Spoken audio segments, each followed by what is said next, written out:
রাজধানীর পান্থকুঞ্জ পার্ক ধ্বংস করে এলিভেটেড এক্সপ্রেসওয়ে নির্মাণের সাথে জড়িতদের বিচার দাবি করেছেন পরিবেশবাদীরা। অর্থ লোপাটের জন্য এলিভেটেড এক্সপ্রেসওয়ের নকশা বদল হয়েছে মনে করেন পরিবেশবাদীরা। আন্দোলনের মুখে পান্থকুঞ্জ পার্ক অংশের কাজ বন্ধ থাকলেও অন্তর্বর্তী সরকার এখনো কোনো পদক্ষেপ না নেয়ায় ক্ষুব্ধ নগরবাসী।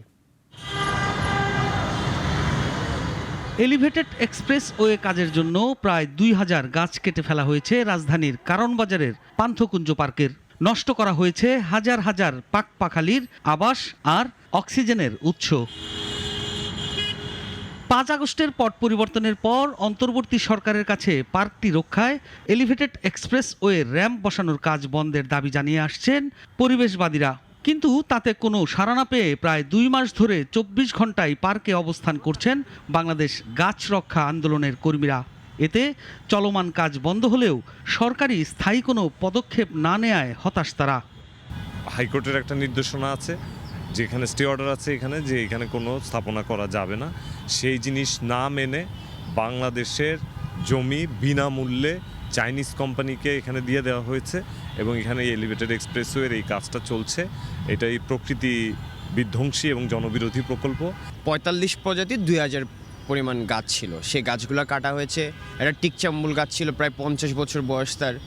এখানে চিলের বাসা ছিল, সেই বাস তোয়ারা হয়েছে তারা। পার্কটা আসলে এই এলাকার মানুষের জন্য একটা অক্সিজেন ফ্যাক্টরি ছিল।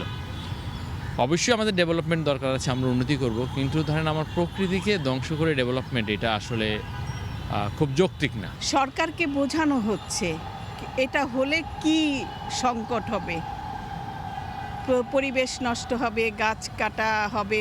ঢাকা শহর তো এখন পরিত্যক্ত নগরীর মতো হয়ে গেছে। উন্নয়নের নামে প্রকৃতি ধ্বংস বন্ধ না হলে ভবিষ্যৎ প্রজন্মের জন্য অপেক্ষা করছে ভয়াবহ পরিণতি, বলছেন পরিবেশবিদরা। যতটুকু সবুজ আছে এটাকে যখন আমরা আবার আঘাত করি, এটাকে যদি আবার ধ্বংস করে ফেলি, সবুজের নষ্ট করে ফেলি, পান্থকুঞ্জের মতো খেলার মাঠ বা পার্কের যে ২,০০০ গাছকে যদি একাত্রে কাটে ফেলি, তাহলে এই মানুষের, এই শহরের মানুষের যে অক্সিজেন সরবরাহ, যে নিঃশ্বাস নেওয়ার যেই উপকরণ, সেটার ঘাটতি স্বাভাবিকভাবে হবে। যানজট নিরসনে এলিভেটেড এক্সপ্রেসওয়ের র্যাম্প যেভাবে শহরের মধ্যে নামানো হচ্ছে তাতে হিতে বিপরীত হবে বলে মত পরিকল্পনাবিদদের। এফডিসি থেকে পলাশী পর্যন্ত যে রাস্তাটা, সেটা বাদ দেওয়ার জন্য যে এতদিনে আন্দোলন, সেই আন্দোলনের সরকার এখন পর্যন্ত সেই অর্থে ভ্রুক্ষেপ করে নাই। মনে করেছে যে আন্দোলনকারীরা চলে যাবে, আমরা র্যাম্পগুলো করে ফেলবো। আসলে সংস্কার বলতে আমরা যা বুঝি, সেই স্পিরিট ধারণ করলে এই পুরো প্রকল্পে যে অনিয়ম হয়েছে তা তদন্ত দরকার। প্রকল্পের নকশা প্রণয়নকারীদের জবাবদিহিতার আওতায় এনে দ্রুত পান্থকুঞ্জ অংশের কাজ বন্ধের দাবি কাঁঠালবাগান ও হাতিরপুলবাসীর। সাইফুল শাহিন, নাগরিক, ঢাকা।